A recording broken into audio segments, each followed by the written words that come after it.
அடையிறதோன்னு அது நெய்யின்னு. அது மாதிரி அவன் இருக்கிற இடத்துல இருந்து ப்ரமோஷன் அடைவான்ங்கிறதுக்காக தான் நெருப்பில் இட்ட வெண்ணெய் எண்ணெய்ங்கிறான் பரஞ்சோதியா. அவன் இருக்கிற நிலையிலிருந்து உயர்ந்த நிலையை அடைவான், மாற்றத்தை அடைவான். இது ஒரு விஷயம். எனக்கு குருநாதர் அப்படின்னு யார சார் எடுத்துக்கிறது அப்படின்னு சில பேர் சொல்லுவா. குரு வேணும் குரு வேணும்னு. இப்ப குருஜிக்கு பஞ்சமே கிடையாது.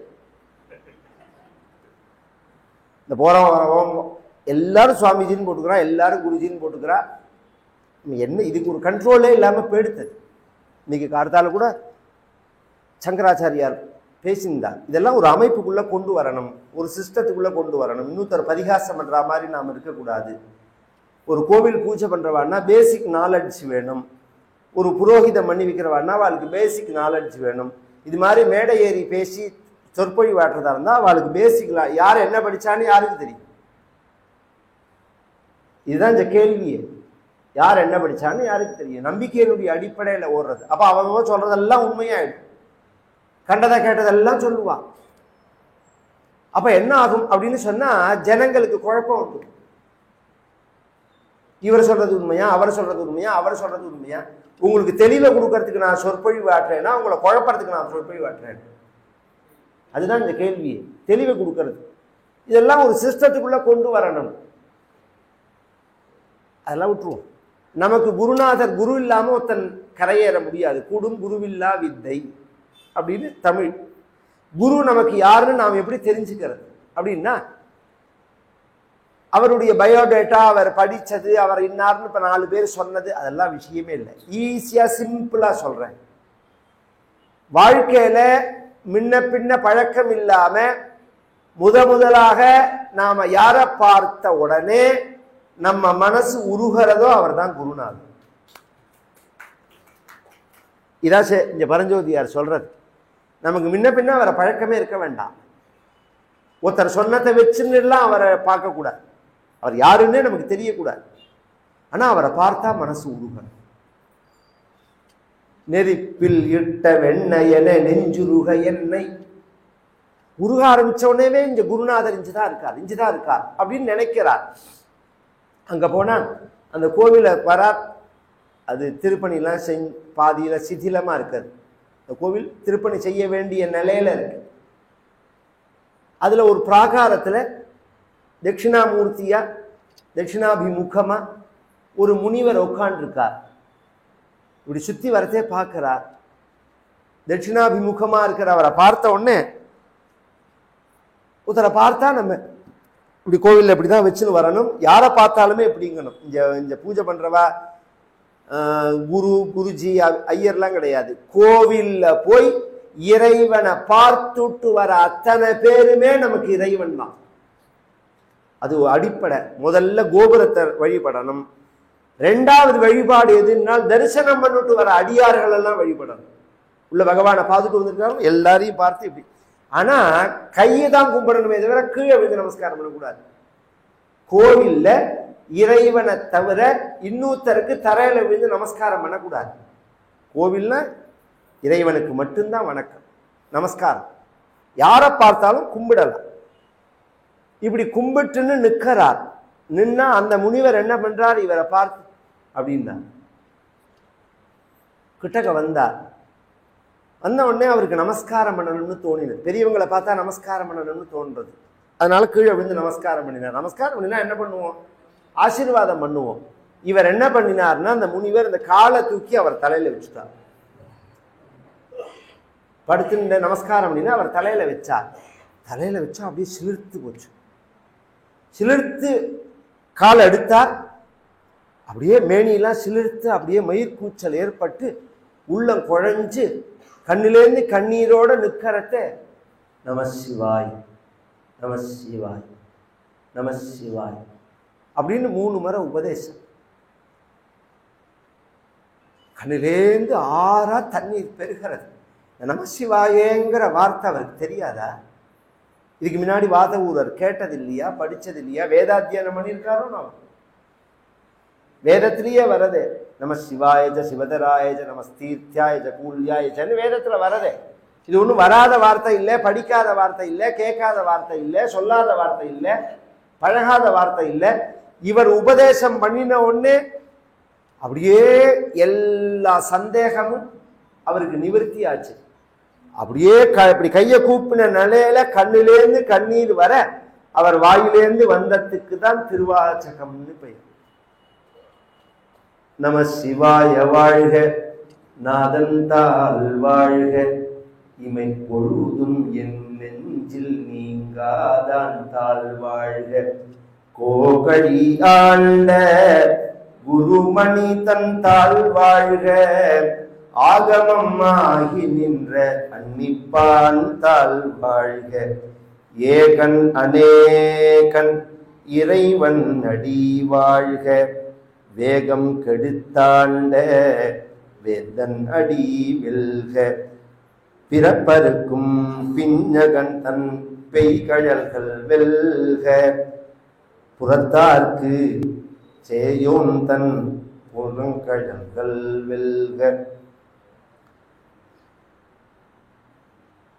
கரங்குவிவார் உள்மகிழும் கோன்கழல்கள் வெல்க, சிறங்குவிவார் ஓங்குவிக்கும் சீரோன் கழல் வெல்க, கரங்குவிவார் உள்மகிழும் கோன்கழல்கள் வெல்க, சிறங்குவிவார் ஓங்குவிக்கும் சீரோன் கழல் வெல்க, ஈசன் அடி போற்றி எந்தை அடி போற்றி, தேசன் அடி போற்றி சிவன் சேவடி போற்றி, ஈசன் அடி போற்றி எந்தை அடி போற்றி, தேசன் அடி போற்றி சிவன் சேவடி போற்றி, நேயத்தே நின்ற நிமலன் அடி போற்றி, மாயப் பிறப்பருக்கும் மன்னன் அடி போற்றி, சீரார் பெரும் துறையினம் தேவன் அடி போற்றி, ஆராத இன்பம் அருளும் அலை போற்றி, சிவன் அவன் என் சிந்தையுள் நின்ற அதனால் அவன் அருளால் அவன் தாள் வணங்கி சிந்தை மகிழ சிவபுராணம் தன்னை முந்தை வினை முழுதும் ஓய உரைப்பன் யான், கண்ணுதலாம் தன் கருணை மெய்காட்ட வந்து எய்தி, எண்ணுதற்கு எட்டார் எழிலார் கழல் இறஞ்சி, விண்ணிறைந்து மண்ணிறைந்து மிக்காய் விலங்கொலியாய், என் இறந்த எல்லை இலாதானென் பெரும் சீர். 4 பாகமா 3 பாகமா பிரியும். பெரிய விஷயம். சிவபுராணமே ஒரு வாரம் சொல்லணும், அவ்வளோ வேதாந்த விஷயங்கள்.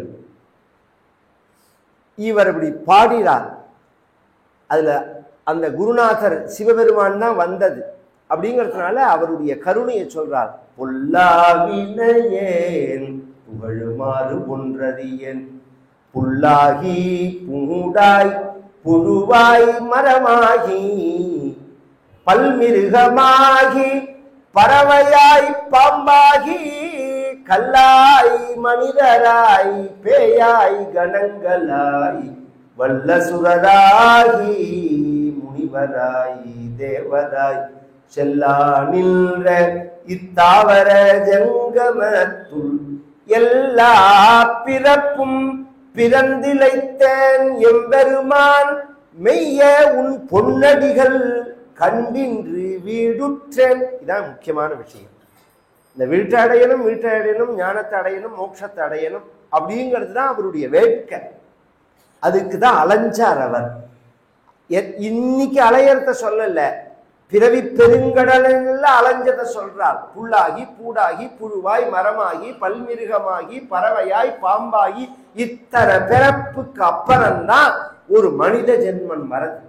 அநாத்திய வித்யா வாசனையா அஸ்மின் மகதி பிரவர்த்தமானே சம்சார சக்கரே விசித்ராபிகி கர்மகதிபிகி விசித்ராசு யோனிஷு புனః அநேகதா ஜனித்வா கேனாப்பி புண்ணியகர்ம விசேஷேன இதானீந்தன மானுஷ்யன்னு சொல்ற சாஸ்திரத்தை அப்படியே எடுத்து கொடுக்கிறார். இத்தனை பேர் எடுத்தோடனே மனிதனா பிறந்துட முடியுமா?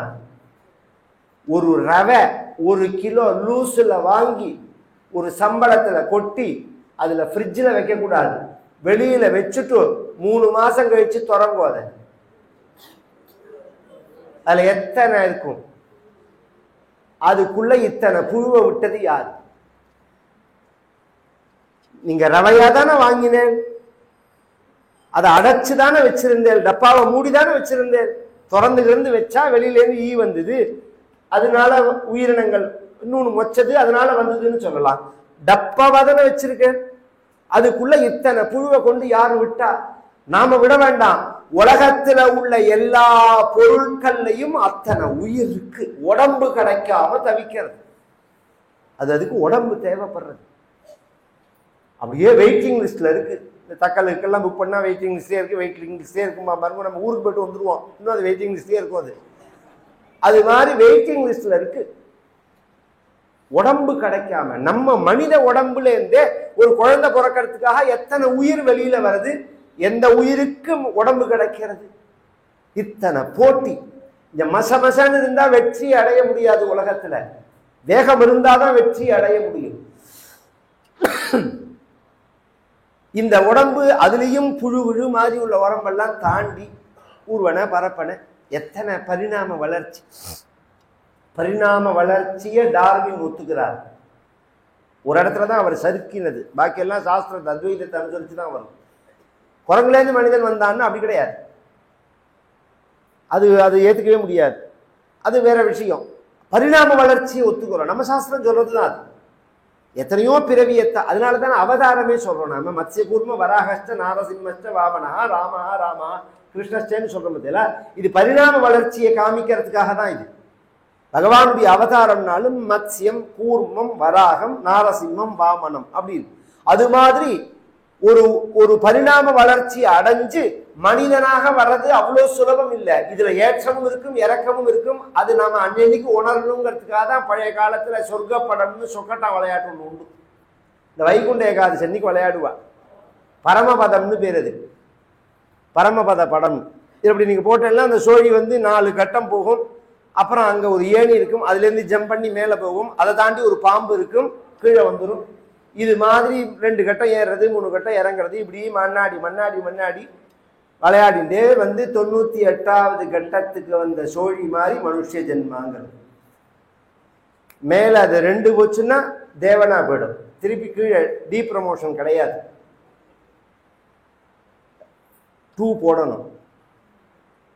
2 போடுறதோ இல்லையோ 1 போடக்கூடாது. தாயம் போட்டு விடக்கூடாது. தாயம் போட்டா என்னாகும்? பெரிய பாம்பு இருக்கும். இந்த மற்ற பாம்பெல்லாம் என்னாகும்? 1 கட்டம் 2 கட்டம் தான் இறக்கி விடும். இது என்ன பண்ணும்? கட கட கட கட கடன்னு ஆரம்பிச்ச இடத்துல கொண்டு விட்டுரும் நம்மள. அது மாதிரி மற்ற பிறவிகள்ல ஒருத்தன் தவறுதல் பண்ணினான்னா டீ ப்ரமோஷன்ங்கிறது 1 ஜென்மா 2 ஜென்மா தான். இன்னும் சொல்ல போனா அங்க டீ ப்ரமோஷனே கிடையாது, ஆட்டோமேட்டிக்கா ப்ரமோஷன் தான். கர்மாவனால சில சமயம் டீ ப்ரமோஷன் ஆகலாமே தவிர, ஏன்னா அது ஃபர்ஸ்ட் செகண்ட் தேர்டு ஃபோர்த் எல்லாம் சொல்ற மாதிரி அது மாதிரி. அது அந்த கிளாஸ் மாதிரி மேல மேல போயிட்டே இருக்க பேர் தான். ஒரு கட்டத்துல பரீட்சை வைக்கிற மாதிரில அது மாதிரி மனுஷ ஜென்மா வரத்தை என்ன பண்ணிடுறான் பகவான்? 6வது அறிவை கொடுத்துடுறான் நமக்கு. இது நல்லது இது கெட்டதுங்கிறத புரியற அறிவை கொடுத்துடுறான்.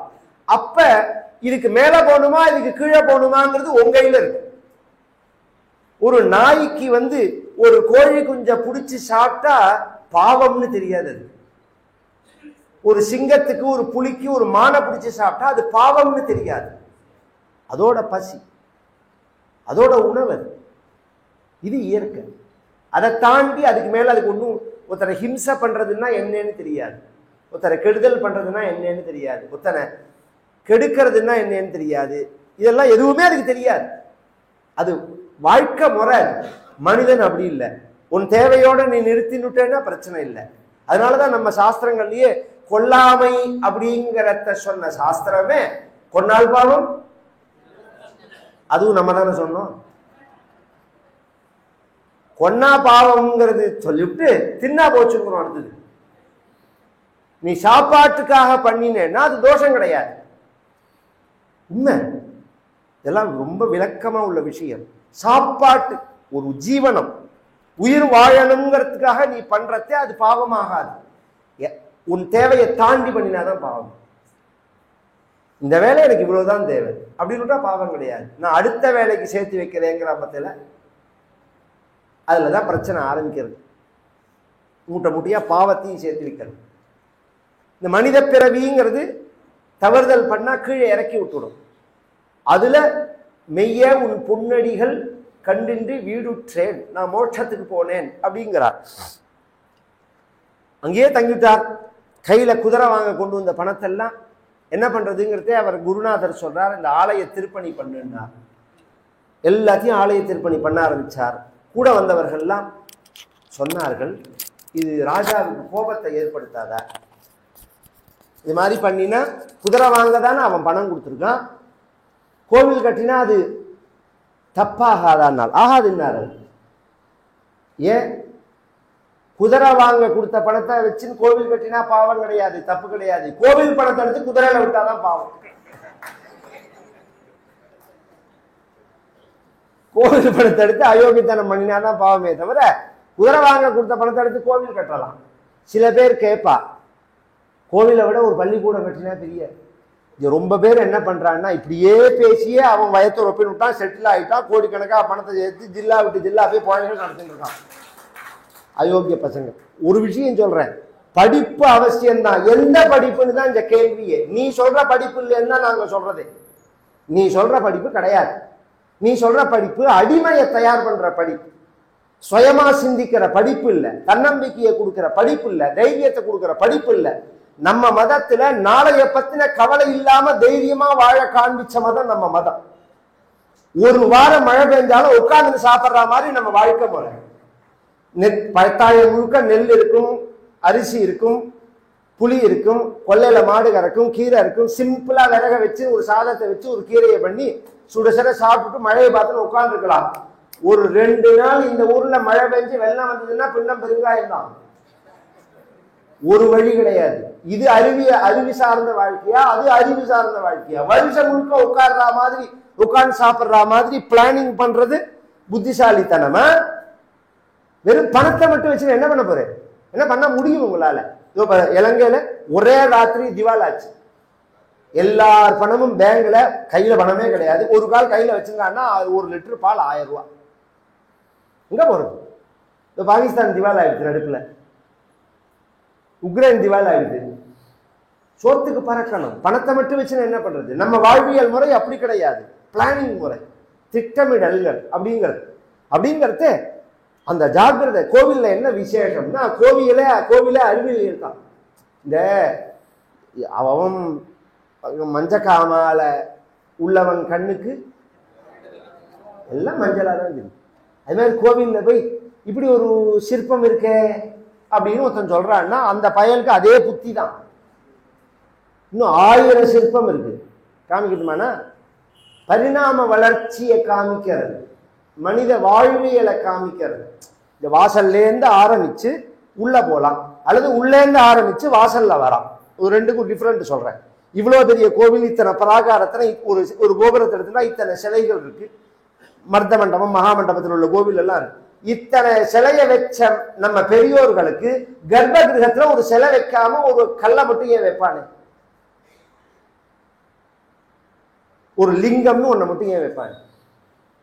இத்தனை சிலை வெளியில வச்சிருக்கமோன்னு இதுல ஒரு சிலையை தூக்கி உள்ள வச்சிட முடியாத? ஏன் வைக்கல? உற்பத்தி அங்கேருந்து முதல்ல லிங்காக்காரமா இருக்கு. லிங்கம்னா அடையாளம்னு அர்த்தம். கொச்சையா மனசுல வாங்கிக்க கூடாது. லிங்கம்னா அடையாளம். அது வடிவ எடுக்கும் போது சிவங்கோவில் இன்னைக்கு போய் நாளைக்கு மாடம்பாக்கத்துல பாருங்க, அந்த லிங்கத்துக்கு பக்கத்துல உள்ள அந்த செவத்துல பார்த்த எல்லாம் 3 பேர் இருப்பா. பிரம்ம விஷ்ணு ருத்ரால். தட்சிணாமூர்த்தி இருப்பார், பிரம்மா இருப்பார், விஷ்ணு இருப்பார், அல்லது துர்கா இருப்பார். 2 பேருக்கு 2 ஒண்ணுதான். வைஷ்ணவன் வைஷ்ணவி 2 ஒண்ணுதான். நாராயணி நாராயணன், ஸ்திரீ ரூபம் புமான் ரூபம் எப்படி வேணாலும் இருக்கலாம். அதுக்கப்புறம் பார்த்த எல்லாம் தேவதைகள், உபதேவதைகள், பரிவார தேவதைகள், இப்படி வளர்ச்சி அடைஞ்சு கடைசியில பார்த்தா செடி கொடி மரத்தோட முடியும் வாசல் கோபுரம். இது ஒரு ஸ்கூல். இது ஒரு ஸ்கூல். குழந்தைகள் அழைச்சிட்டு போனா ஈஸியா இதெல்லாம் சொல்லி கொடுத்துடலாம். இதெல்லாம் இந்த விஷயங்கள். ராமாயணம்னா என்ன, பாகவதம்னா என்ன, பரிணாம வளர்ச்சின்னா என்ன, உற்பத்தினா என்ன, சிருஷ்டினா என்ன, பிரளயம்னா என்ன, இந்த சுவாமி எப்படி வந்தா, இதெல்லாம் தெரிஞ்சுக்கணும். இது அடிப்படை, இது அவசியம். இன்னும் பல காரண காரியங்கள் இருக்கு கோவிலோட விஷயங்கள். இப்ப கோவில்ங்கிறது என்னன்னு ரொம்ப பேருக்கு தெரியாது. கோவில் எனக்கு சாருங்கிறான், அதுக்கு வேற வேதாந்த வேற சொல்றான். உருவ வழிபாடுலாம் எனக்கு இஷ்டம் கிடையாது, உருவம் இல்லாத வழிபாடு தான் எனக்கு இஷ்டம். சரி, உருவ வழிபாடுங்கிறது தப்பு, அதுதான் அயோக்கியத்தனம்ங்கிறது. நீ உருவ வழிபாடுல இஷ்டம் கிடையாதுன்னு சொல்லு, அது உன்னோட சௌரி. உருவ வழிபாடு தப்புன்னு சொல்லக்கூடாது. ஏன்னா நீக்கமர எங்கும் நிறைந்திருக்கக்கூடிய பரம்பொருளை அத்திவரதனை போய் நீங்க காஞ்சிபுரத்துல தான் பார்க்கணுமான்னு கேட்கிறான். இது ஆஸ்திகவாதம் இல்லை, அது நாஸ்திகவாதம். இதுக்கு பேர் நாஸ்திகவாதம்னு பேர். சரி, இப்ப ஹால் முழுக்க உட்காந்துருக்கோம் நாம. இந்த இடத்துல எல்லாம் மூச்சு விடுறமே, காத்து இருக்கா இல்லையா? எல்லா இடத்துலையும் காத்து இருக்கா இல்லையா? அப்புறம் எனக்கு ஃபேனை போட்டுக்கிறேன். காத்து இல்லாத இடம் ஒண்ணு உண்டா? ஃபேன் எதுக்கு போட்டுக்கிறேன்? இந்த காத்து உங்களுக்கு பத்தல்ல, உங்களால உணர முடியல. உங்களுக்கு உணர்றதுக்கு காத்து தேவைப்படுறது. இதே கிராமத்து ஆளை ஃபேனை போட்டுக்க சொல்லுங்க, வேண்டாமா, உடம்பு வலிக்குமா. உண்மைதான்.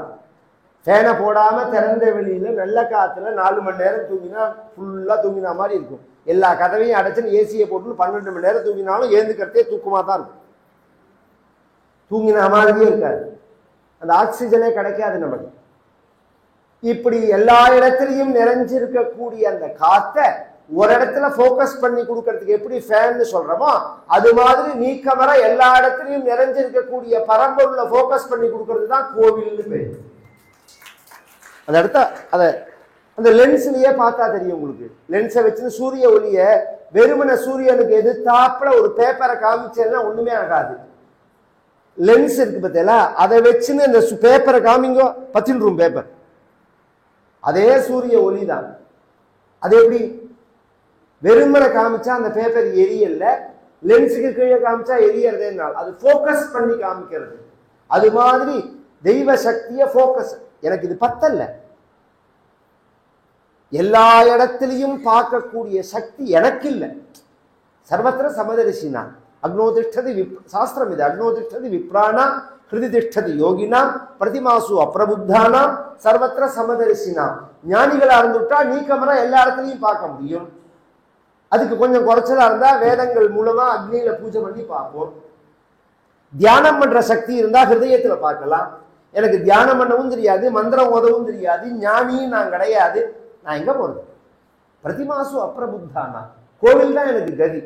எங்க போனாலும் இதோ நிற்கானே.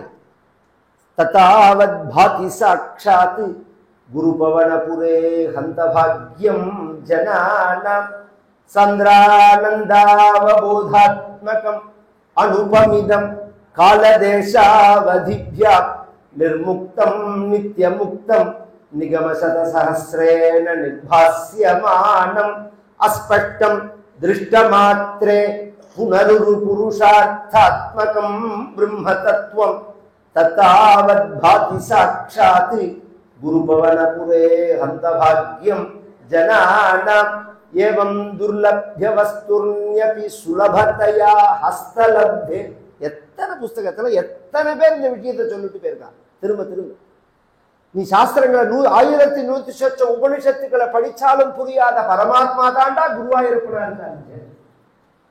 குருவாயூர்ல குருவாயூரப்பனா பிரகாசிக்கிறானே. 1100 உபனிஷத்துக்கள்ல சொல்லப்பட்ட பிரதிபாதனம் பண்ணப்பட்ட பரம்பொருள் தான் இந்த தத்தாவத் பாதி சாட்சாத் குரு பவனபுரே. மாதிரி திருப்புகழ் மூக்கு அதானே எல்லா புராணங்களை சொல்லி அது இந்த முருகன் தான், அது இந்த முருகன் தான் அப்படிங்கிறது. தேவாரங்கள் எடுத்துட்டா அது இந்த சிவபெருமான் தான். ஆழ்வார்களுடைய பாசுரங்கள் எடுத்துட்டா அது திருவல்லிக்கேணி கண்டேன். எங்கேயோ துவாபர யுகத்துல பஞ்சபாண்டவர்களுக்காக தூது போனான் கண்ணன் நேற்று சொன்னேனே, அவன் யார் அப்படின்னு சொன்னா அவன் வேற யாரோ இல்லை, இவன் தான். இந்த பெருமாளை காமிச்சு இவன் தான் அப்படிங்கிறார். இது நமக்கு புரிய வைக்கிறதுக்கா. நாம எங்க இருந்தாலும் பார்க்கிற சக்தி இருந்துடுத்துன்னா தேவையில்லை. அந்த சக்தி உங்களுக்கு இருக்கிறதா நீங்க நினைச்சுக்க கூடாது. அதான் இந்த பிரச்சனை. அந்த சக்தி இருந்தா வெறுப்புங்கிறதே இருக்காது. அதான் அடிப்படை. பக்தி வந்ததுங்கிறதுக்கு என்ன அடையாளம்னால் அன்பு மட்டும்தான் மிச்சம் இருக்கும். வெறுப்புங்கிறதே இருக்காது. வேண்டியவன் வேண்டாதவன், பிடிச்சது பிடிக்காதது, இந்த மாதிரி எல்லாமே எண்ணம் வராது. நமக்கு அத்தனை வேற்றுமைகள் தெரியறது. அப்ப மனசு இன்னும் முழுசா பக்குவம் அடையல. பக்குவம் அடையறதுக்கு தான் வேற்றுமைகள் தெரியாம ஒண்ணுல நாம போக்கஸ் பண்ணணுங்கிறதுக்கு தான் கோவில். அதுக்குதான் கோவில்லாம் கட்டி வச்சது. அந்த கோவிலை கட்டி வச்சா அதையும் ஒண்ணு சொல்றேன், பதிவு தானே எல்லாமே. அக்ரஹாரம்னா ஐயர் வசிக்கிற இடமா? அக்ரே ஹரிஷ்ட ஹரௌச்ச வர்த்ததே இதி அக்ரஹாரா. எந்த தெருவனுடைய ஆரம்பத்துல சிவன் கோவில் பெருமா கோவில் இருக்கோ அதுக்கு அக்ரஹாரம்னு பேர். இதுதான் அதுக்குள்ள அர்த்தமே. இது ஐயர் வசிக்கிற தெருன்னு அர்த்தம் இல்லை. இப்படி ஒரு ரவுண்டு பைபாஸ் ரிங் ரோடு எல்லாம் போட்டிருக்கா பத்தியில, ஒரு ரவுண்டு சுத்தி வாங்குவோம். இப்படி இங்கெல்லாமே இந்த இந்த இப்ப நான் வரத்தே இப்படி பூந்துதான் வந்தேன் புறம்பேட்டையிலேருந்து. எங்க பார்த்தாலும் வேணுகோபால சுவாமி, கிருஷ்ணன், கோபாலகிருஷ்ணன். ஏன்னா இந்த பிரதேசம் முழுக்க நான் கவனிச்ச பரிந்தும் அந்த பெல்ட் இந்த பக்கம்லாம் இடையர்கள் ஜாஸ்தி இருந்த இடம், வைஷ்ணவர்கள் ஜாஸ்தி இருந்த இடம், பெருமாள் பக்தி ஜாஸ்தி. அதனால எங்க பார்த்தாலும் கிருஷ்ணன் கோவில் தான். அந்தந்த கிராமத்தை பூர்வீகத்தை எடுத்து எல்லாம் கிருஷ்ணன் கோவில் ஜாஸ்தியா இருக்கு. ஏன்னா வாவாளுடைய ருச்சி. சிவன் கோவிலும் இருக்கும். இப்ப மாடம்பாக்கம் இருக்கு. 1000 வருஷம் முன்னாடி இந்த மெட்ராஸ் உண்டா? மாடம்பாக்கம் இருந்திருக்கு. திருநீன்றமலை இருந்திருக்கு. திருநீர்மலை இருக்கு. திவ்ய தேசங்கள்ல ஒண்ணுதானே. இது மாதிரி நிறைய கோவில்கள். அதை கட்டுறான். பாண்டியன்ட்ட போய் ஊர் சொல்லிட்டான் யாரோ. பாண்டிய ராஜா கேட்கறான், குதிரை வாங்க தானே உங்களை போச்சொன்னேன், குதிரை வாங்கியாச்சான்னு கேட்டான். குருநாதர்கிட்ட வந்தார். நான் என்ன பதில் சொல்றதுன்னு கேட்டார். வாங்கியாச்சு, ஆவணி மாசம் மூல நட்சத்திரத்தன்னைக்கு வரும்னு சொல்லுன்னார். இவர் நீனே போய் சொல்லுன்னார். இவர் கிளம்பி நேர வரார் பாண்டிய ராஜாட்ட. சொந்தக்காரெல்லாம் சொல்றா, சொல்லாதேன்னு. நீ 2 தப்பு பண்ற. ஒண்ணு, குதிரையே வாங்கல, அது ஒரு தப்பு. அந்த பணத்தை எடுத்து கோவில் கட்டிவிட்ட, அது வேற விஷயம். வாங்காத குதிரைய வரும்னு சொல்லாரு. ஏன்னா நான் குதிரை வாங்கல, நீங்க கொடுத்த பணத்தை வச்சு கோவில் கட்டினேன்னு சொன்னா அவன் உன்னை தண்டிக்க மாட்டான். ஏன்னா அவன் நாஸ்திகவாதி இல்லை, ஆஸ்திகவாதி. அவனே இறை பணி பண்றவன் தான். ராஜா ஒன்றும் தப்பு சொல்ல மாட்டாங்க. நீ என்ன சுவிட்சர்லாந்துல கொண்டு லண்டன்ல கொண்டு காலேஜா கட்டிருக்க இந்த பணத்தை வச்சிருந்து? அப்படிலாம் இல்லையே. நீ இங்க சிவகோவில் கண்ணுக்கு எதிர்த்தாப்புல தானே கட்டுற. அப்ப இதுல எப்படி தப்பு வரும்? இது ராஜா உன்னை தண்டிக்க மாட்டான். அதனால நீ சொல்லாத. அவர் சொன்னார், என் குருநாதர் அப்படி சொல்லல. ஆவணி மாசம் மூல நட்சத்திரத்தன்னைக்கு குதிரை வரும்னு சொல்லிட்டார். எப்படி வரும்னார்? அது அவர் பாடுன்னு. அது எப்படி வரும்னா அது அவர் சொன்னதை அது அப்படியே சொல்றேன் சொன்னா ராஜா உடனே சந்தோஷப்பட்டா. முதல்ல இவரை தண்டிக்கிறதுக்காக அரெஸ்ட் பண்ற மாதிரி பண்ணினா, அப்புறம் விடுவிச்சுட்டா. மூல நட்சத்திரத்தன்னைக்கு முத நாள் பரியந்தம் கண்ணு கட்டின தூரம் ஒண்ணுமே தெரியல. அன்னைக்கு அந்த ஆவணி மாசம் ஆவணி மூலம்னு இன்னைக்கும் மதுரையில விசேஷம். அன்னைக்கு கார்த்தால பார்த்தா மதுரை முழுக்க குதிரை. மதுரை முழுக்க குதிரை. 1-2 குதிரை இல்லை. அதுல நடுநாயகமா ஒரு குதிரை, பரம பரிசுத்தமா வெள்ள வெளியேர்னு ஆஜானுபாகுவா இருக்கு. அந்த குதிரை மேல காசாரி கட்டை கட்டிண்டு கையில சாட்ட கொம்போட பொன்னார் மேனியனோட ஒரு குதிரை வியாபாரி வரா. அந்த குதிரை எப்படி இருக்குன்னு சொல்றார். அது என்ன குதிரை? மற்ற குதிரைகள்லாம் என்ன குதிரைன்னாரோ அது என்ன குதிரைன்னு புரியும் உங்களுக்கு. மற்றதெல்லாம் குதிரை இல்லை, நரி. தமிழ்ல நரின்னா எல்லாருக்கும் தெரியும், பரின்னா குதிரை. இந்த நரிய பரியாக்கினான். இப்போ ஒரு சந்தேகம் வரும் நமக்கு. என்ன சந்தேகம்? சிவபெருமான் தான் இந்த விளையாடல் பண்றது. அதுக்கு காட்டில் உள்ள பரியையே பிடிச்சுன்னு வந்திருக்கலாமே. காட்டில் மெனக்கட்டு போய் நரிய பிடிச்சு அதை பரியாக்கி கொண்டு வந்து இங்கே நிறுத்துறதுக்கு பதிலா நேர குதிரையே பிடிச்சுன்னு வந்திருக்கலாமே. அதுதான் பகவான் கர்த்தும் அகர்த்தும் அந்யதா கர்த்தும் சக்தன்னு சொல்றதோனோ. இந்த ஒரு காலத்துல சர்க்கஸ்ன்னு ஒன்று உண்டு, நீங்களாம் பார்த்துருக்கேன். இந்த குழந்தைகளுக்கெல்லாம் தான் அது கிடைக்காது. இன்னைக்கு அதை தடை பண்ணியிருக்காங்க. அந்த சர்க்கஸ்ல எல்லாத்தையும் ட்ரைனிங் பண்ணுவா. யானையை ட்ரைனிங் பண்ணுவா, குதிரையை ட்ரைனிங் பண்ணுவா. யானை வந்து பாலாடும், சிங்கம் உள்பட சொன்னதை கேட்கும். சாட்டையை வச்சு நின்னா இங்க 2 காலம் அங்க 2 காலம் வச்சு இப்படி இது கரடி, சிங்கம், யானை, குதிரை, மான், குரங்கு எல்லாம் பார்த்துருப்பேன். சர்க்கஸ்ல நரி பார்த்துருக்கல? யாராவது சர்க்கஸ்ல நரி பார்த்துருக்கல? ஏன்? இவன் சொன்னதா அது கேட்காது. சிங்கம் உள்பட இவன் ட்ரைனிங் கொடுத்தான்னா கேட்கும். நரி இவன் சொன்னதை கேட்காது. அதனாலதான் நிறைய ட்ரைனிங் பண்ண முடியாது. அது மாதிரி நம்ம உடம்புல சொன்னதை கேட்காதது எது?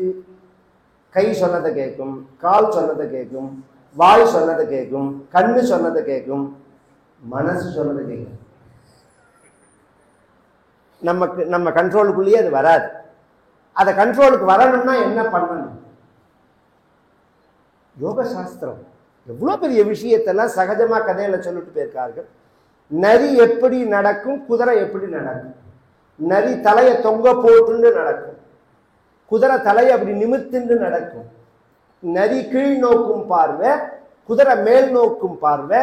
உன் மனசு உன் மூச்சு உன் கட்டுப்பாடுக்குள்ள வரணும்னா உன் மூச்சு காற்று கீழ் நோக்கி இருந்தா உன் கட்டுப்பாடுக்குள்ள வராது.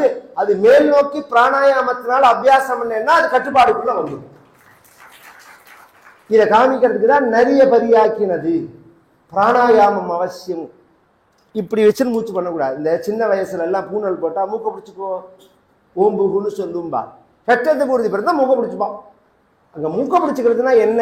எடுத்த உடனே 5 வயசு குழந்தைக்கு ஒரு பக்கத்தை அடைச்சுட்டு இடது பக்கத்தினால மூச்சை இழு அப்படின்னா அதுக்கு புரியாது. அதனால மேலோட்டமா தொட்டுன்னு ஓம்புகு சொல்லுன்னா முடிஞ்சு போயிடுது. ஒரு 7 வயசு ஆன உடனே பழக்க ஆரம்பிக்கணும். இடது பக்கம் வழியா அல்லது வலது பக்கம் வழியா உள்ள இழுக்கிறதுக்கு பூரகம்னு பேர். இது ஆண்களுக்கும் பழகணும், பெண்களுக்கும் பழகணும். மூச்சை நிறுத்துறதுக்கு கும்பகம்னு பேர். இந்த பக்கமா விடுறதுக்கு ரேச்சகம்னு பேர். எவ்வளோக்கு எவ்வளோ மூச்சை நாம பயிற்சி பண்றோமோ அவ்வளோக்கு அவ்வளோ மனசு வேகம் குறையும். மனசுக்கும் மூச்சுக்கும் சம்பந்தம் உண்டு. மனசு அப்படியே பறக்கிறது பத்தியில. இப்பயே உதாரணம் சொல்றேனே, ரொம்ப நான் சாஸ்திரத்தெல்லாம் சொன்னா உங்களுக்கு ஏற்கனவே மணியை எடுத்து தூக்கம் வேற வரும். ஒரு விஷயத்தை தட்ட சொல்றதே நான் கவனிக்கல சார், என்ன சொல்றேன் நீங்க அப்படின்னு அவன் திருப்பி கேட்கறான். பொத்தல நாமே திருப்பி கேட்போமோ. அப்ப கவனிச்சிங்கன்னா நான் கவனிக்கல சார் திருப்பி சொல்லுங்கோங்கிறத நாம மூச்சை நிறுத்திட்டு தான் கேட்போம். அவர் என்ன சொல்ல போறாரோ அதை நம்ம மூச்சை நிறுத்திட்டு கேட்டாதான் நம்ம மனசுக்குள்ள இறங்கும். அப்ப மூச்சை எவ்வளோக்கு எவ்வளோ அபியாசம் பண்றோமோ பயிற்சி பண்றோமோ அவ்வளோக்கு அவ்வளோ மனசு நிற்கும். அப்படிங்கிறதுக்கு தான் நிறைய பரியாக்கினர். இதெல்லாம் சாதாரண குதிரை. பகவான் வந்தது உதாத்தேஸ்வரோஹன் பிரசபமனுதாத்தேஸ்வரன் சனைக்ராமன்னேவ ஸ்வரித பதமேக ஸ்ருதிமபி சமுத்யன்மீமாம்சாத் வயகநீனைக விதிருதः புரः பிராதுர்பூதः புரமதிதுராம்நாயதுரகः. குதிரை எப்படி வரும்? வேதமாகிற குதிரை வரா. 4 காலு 4 வேதம். வேதத்துக்கு இந்த குதிரைக்கு 2 ஜேனம். இந்த பக்கம் அது பார்க்கக்கூடாது, அந்த பக்கம் பார்க்கக்கூடாது அப்படின்னு. குதிரை நடக்கிறதே எப்படி நடக்கும்னா இப்படி நடக்காது, இப்படிதான் நடக்கும். வேதம் சொல்லும் போது மேல சொன்னோம்னா உதாத்தம்னு பேர்.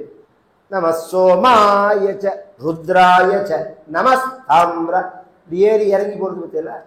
மேல போச்சுன்னா அதுக்கு உதாத்தம்னு பேரு, கீழே வந்ததுன்னா அதுக்கு அனுதாத்தம்னு பேரு, சமமா போச்சுன்னா அதுக்கு ஹ்ரஸ்வம்னு பேரு. இப்படி மேல ஏறி இறங்கி போறது. 2 பக்கமும் அது பார்க்கறது பத்தியில. இந்த பக்கம் அந்த பக்கம் நேர பார்க்காம நேர பார்க்கணும்னு. அதுதான் வியாக்கரணம். இதெல்லாம் நித்தியம்லாம் சாஸ்திரங்கள்லாம் இருக்கு பத்தியில. அதுக்குதான் அது. இன்ன சப்தத்துக்கு இன்ன ஸ்வரத்துக்கு இன்னதான் அர்த்தம்னு சப்தத்தை வச்சுன்னு தீர்மானம் பண்ணக்கூடாது. இதுதான் பெரிய விஷயம். இது வேதத்துல சொல்லப்பட்ட ஒரு வார்த்தையை வச்சிருந்து அதுக்கு பொருள்னு சொன்னா, இன்னைக்கு கண்டவன் கேட்டவன்லாம் மந்திரத்துக்கு அர்த்தம் சொல்றாம தேலா மேடையில, அந்த வார்த்தையெல்லாம் நீங்க கேட்டெல்லாம் உங்க உடம்பே நடுங்கும் அப்படின்பா.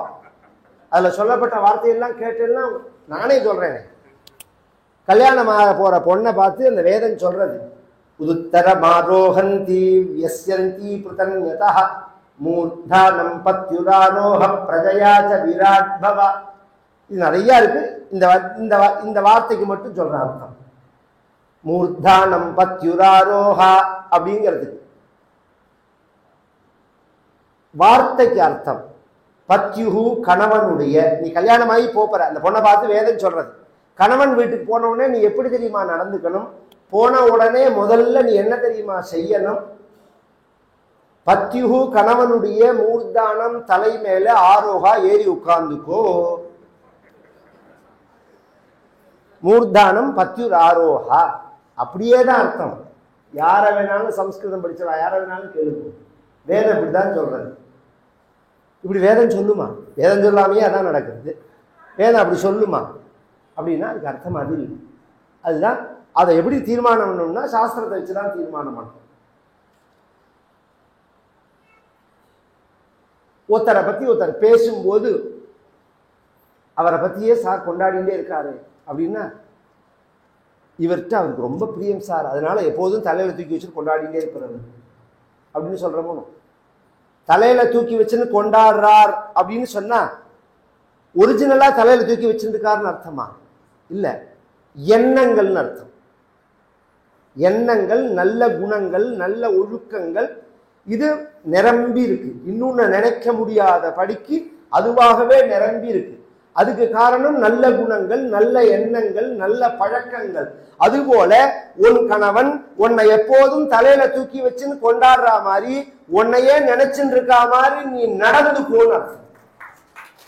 இந்த அர்த்தம் எங்க இருக்கு? தலையில ஏறி உட்கார்ந்துக்கோங்கிற அர்த்தம் எங்க இருக்கு? இது சம்பந்தமே கிடையாது. இப்படி சொன்னா போறவன் வரவெல்லாம் அர்த்தம் சொன்னா அப்படிதான் இருக்கு அது வேதத்தை. அப்ப சாஸ்திரத்தை வச்சுதான் தீர்மானம் பண்ணணும். எப்படி ஜேனம் கட்டியிருக்கோ அது மாதிரி அந்த மாதிரி வேத குதிரை மேல காசாரி கட்டு கட்டின்னு பகவான் வர 4 பக்கம் 4 வேதம் அழகான ஒரு சரீரத்தோட ஹரிமர்தன பாண்டியன் கிட்ட வந்த உடனே உங்க மந்திரி பணங்கள்லாம் கொடுத்துட்டார், முழு பணமும் அன்னைக்கே கொடுத்துட்டார். 99% வேலைகள்லாம் முடிச்சுட்டேன்னு ஃப்ராடா சொல்லல, எல்லாத்தையுமே கொடுத்துட்டார் அவர். நான் எல்லா குதிரையுமே கொண்டு இறக்கிட்டேன், எல்லா குதிரையும் கொண்டு வந்தாச்சு. குதிரை எல்லாம் பார்த்துக்கோங்க, செக் பண்ணிக்கோங்க, எல்லாம் அஸ்வம், ஜாத்தி அஸ்வம் எல்லாம். இந்த குதிரையிலேயே 3-4 வகை உண்டு. பத்ரி கேதார் பேருக்கையில் அது மேலே போகிறதுக்கு, கேதார்நாத்துக்கு மேலே போகிறதுக்கு ஒரு குதிரை இருக்கும். அதில் போனவாளுக்கு தான் நான் சொல்கிறது, எங்கே தள்ளி விடுமோன்னு நமக்கு தெரியாது. அது தள்ளி விடாது, அண்ணா அது தள்ளி விடாது, ஆனால் தள்ளி விட்டுடுமோன்னு பயப்படணும். அது தள்ளி விடும். எப்போ தள்ளி விடும்னா ஒரு ட்ரிப்பு போயிட்டா உடனே அடுத்த தடவை செகண்ட் ட்ரிப் அடிக்கக்கூடாது, அதை மேய விட்டுடணும். அதுக்கு ஒரு சிஸ்டம் உண்டு. இப்போ ஆள் கிடைக்கலன்னா திரும்பி வருதுன்னு வச்சுக்கோங்களேன், திரும்பி வரும், வெத்து குதிரையாக வரும். இது கிளம்பின இடத்துக்கு திரும்பி வந்ததுக்கு அப்புறம் திருப்பி அடுத்த ட்ரிப் ஏற்றினாதான் அதுக்கு தெரியும், ஒத்துக்கும். அது நடுப்புல பாதியில நம்ம பாதி பேர் நடந்து போறேன்னு கிளம்பிட்டு பாதிக்கு மேல நடக்க முடியாது நமக்கு. அதனால எய்த்தாப்புல ஒரு குதிரைக்காரனை கூட்டு, அப்பா வரையான்னு கேட்டா வரலேம்மா. நான் ஒரு தடவை மேல போறதுக்கு 4000 ரூபான்னு வச்சுக்கோங்களேன், நான் 2000 ரூபாய் தரேன்டான்னா வேண்டாம்மா, 4000 ரூபாயும் தரேன்டான்னா வேண்டாம்மா. நம்ம நடக்க முடியாம நம்ம பிராணம் போற நிலையில இருந்ததுன்னா நம்ம 6000 ரூபாய் தரேன்னு சொல்லுவோம். ஏன்னா அந்த மாதிரி பரிஸ்திதியில இருப்போம் நாம. நீ 10,000 ரூபாய் கொடுத்தாலும் வரலேம்மா. ஏன்னா அந்த அந்த பழக்கம் உள்ளவாளுக்கு தான் நான் சொல்றது புரியும். நீ இப்படி சொன்ன உடனே ஒருத்தன் என்ன பண்ணா, இது அனுபவத்தில் எனக்கு உள்ளது. என்னோட கூட வந்தவருக்கு ஒருத்தருக்கு பாதி நாங்கள் ஒரு தடவை எல்லாருமே, நான் 7 தடவை போயிருக்கேன். ஒரு தடவை போகிறது 16 பேர் என்னோட நடக்கலைன்னு கிளம்பினா. எப்போதுமே நான் நடந்து தான் போவேன். உங்களுக்குலாம் முடியாது, பழக்க ஒரு நாள் கூத்து இல்லது, தினப்படி நடந்து பழகி இருக்கணும், உடம்ப ஃபிட்டாக வச்சுக்கணும், பிராணாயாமம் அபியாசம் பண்ணணும். 10 பேரை பார்த்த உடனே குதிச்சு பாட்டுன்னு கிளம்பக்கூடாது, அப்போ முடியாது. அதெல்லாம் அவள் கேட்டுக்கல. பாதி தூரம் போனோடனே ஒருத்தராக கையெல்லாம் ஆரம்பிச்சுட்டா, முடியல. இந்த கடைசியில் வந்தவருக்கு இதெல்லாம் ஆரம்பத்திலேயே அவள் கயன்றதுனால குதிரை கிடைச்சிட்டு, 3/4 தூரம் போனதுனால குதிரை கிடைக்கல. குதிரைக்காரனை கேட்டால் வரமாட்டேங்கிறான். உடனே என்ன பண்ணினா, நான் 4000 ரூபா தரேன்டான்னு. 2 கிலோமீட்டர் கூட இல்லை. உடனே அவன் குதிரை கிட்ட போய் காதுல ஏதோ சொன்னான். அது பாஷையில என்ன தெரியுமா பண்ணினது, படாருன்னு அவனை கடிச்சு விடுறது. ஒரு கடிதான் அவனை, ஐயோ அப்படின்னு அழுதுண்டே அவன் நான் வரலன்ட்டான். என்னடான்னு, அது ஒத்துக்க மாட்டேங்கிறதுங்கிறான். அது திரும்பி வரத்துக்கு நீ திரும்பி நான் ஒரு தடவை போயிட்டு வந்தாதான் அது ஒத்துக்குங்கிறான். இப்படி உண்டு. நாம நினைச்சுட்டு இருக்கோம் குதிரைன்னு சொல்லுவோம். அதுக்கெல்லாம் கழுதாது, குதிரையும் இல்லை, கழுதாது. ஜாத்தியஸ்வம் வேற. சில குதிரை வண்டின்னு அந்த காலத்துல உண்டு. அது வேகமாக உள்ளன்னா சாட்டையை வச்சுன்னு அடிப்பான். சாட்டையை வச்சுன்னு அடிக்கிறதே சில சமயம் என்ன பண்ணும், இப்படி இப்படின்னு தடுமாறும், நின்றுடும், மேலே போகாது. கவிட்டுத்தனம்னு பேர். கீழே இறங்கி என்ன பண்ணுவான், அந்த சாட்டை கம்பை திருப்பின்னு மூஞ்சில அடிப்பான். இவன் என்ன அடிச்சாலும் ஒரு அடி கூட உயிரே போனாலும் முன்னாடி வைக்காது, பின்னாடியே போய் தள்ளி விட்டுரும். நான் சொல்றதெல்லாம் அது இல்லை, ஜாத்தியஸ்வம். அந்த ஒரிஜினல் குதிரையை பார்த்தவாளுக்கு தான் தெரியும். அப்படி போயிட்டே இருக்கிறதே கையில சாட்ட பேருக்கு தான். இப்படி ஒரு தடவை அதை சொடிக்கணும்னா அது அவமானமா நினைக்கும். அந்த குதிரை இப்படி ஒரு தடவை சொடிக்கணும்னா அது அவமானமா நினைக்கும். உயிரை வாஜின்னு பேர். அது மாதிரி குதிரைகள் இதெல்லாம் அஸ்வம், ஜாத்திய அஸ்வம். இந்த அஸ்வம் அஸ்வம்னு திருப்பி திருப்பி பகவான் சொல்றார். இங்க சிவபெருமான் வந்து ஏமாத்தினார், நரி எல்லாம் பரியாக்கினார், அதெல்லாம் மாறி போயிடுத்து. மறுநாளுக்கு எல்லாமே நரியா போயிடுத்து. சிவபெருமான் மனது தப்பு இல்லையானார், தப்பே கிடையாது. ஏன்னா அவர் விற்கும் போதே சொல்லிதான் வித்திருக்கார். அஸ்வம்னா ஸ்வஹான்னா நாளை, நஸ்வஹான்னா அஸ்வஹா நாளைக்கு இருக்காதுன்னு அர்த்தம். ஸ்வஹா அப்படின்னா சமஸ்கிருதத்துல நாளைன்னு அர்த்தம். ஸ்வஹா நாளைக்கு இதெல்லாம் இருக்காது. எல்லாம் வாங்கினா இவருக்கும் சன்மானம் கொடுத்தான், அவருக்கும் சன்மானம் கொடுத்தான். வேதமே வணங்குற பகவான் அவரை வணங்கினார்.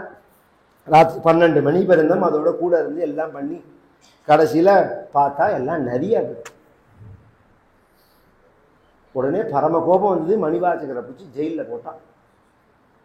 மறுநாள் காத்தால வந்து என்ன பண்ணினான், உடம்பு முழுக்க எண்ணெயை தடவி, கடும் வெயில், ஆவணி மாசமும் கடும் வெயில். அப்பெல்லாம் நம்ம பக்கம் வருஷா காலம் கிடையாது, இப்ப மழை பெய்யறது இதெல்லாம் ஒரு சீசன் தப்பி பெய்யற மழை. நம்ம ஊர்ல மழைங்கிறது ஐப்பசி கார்த்திகை தான். புரட்டாசியில தான் ஆரம்பிக்கும். புரட்டாசி ஐப்பசி கார்த்திகை தான் ஒரிஜினல் மழை பெய்யும்.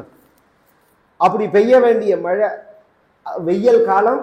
அப்படி பெறற்றார் வைகையில அப்படி ஒரு ஜலம் பகவான் அனுப்பிச்சு அந்த மணிவாசகரை காப்பாத்தினார்.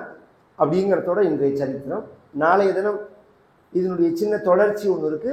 அதோட மீனாட்சி கல்யாணம் நாளைய தினம். திருவாசகத்துல 2-3 விஷயங்கள். இதுக்கப்புறம் தான் அவர் முதல்ல பாடினது சிவபுராணம். அதுக்கப்புறம் தான் மற்ற பாடல்கள்லாம் பாடுறார். அதுல இருந்து விடுவிச்சு வெளியில போனதுக்கு அப்புறம் தான் உயர்ந்த சரித்திரம். உயர்ந்த சரித்திரம். என்ன வார்த்தை, என்ன தத்துவங்கள், என்ன அறிவு சார்ந்த விஷயங்கள், நீதிகள், என்ன பகவத் அனுபவங்கள் அப்படிங்கிறதெல்லாம் பிரமிப்பா இருக்கு. நாளைய தினம் மீனாட்சி கல்யாணம். இங்க வந்து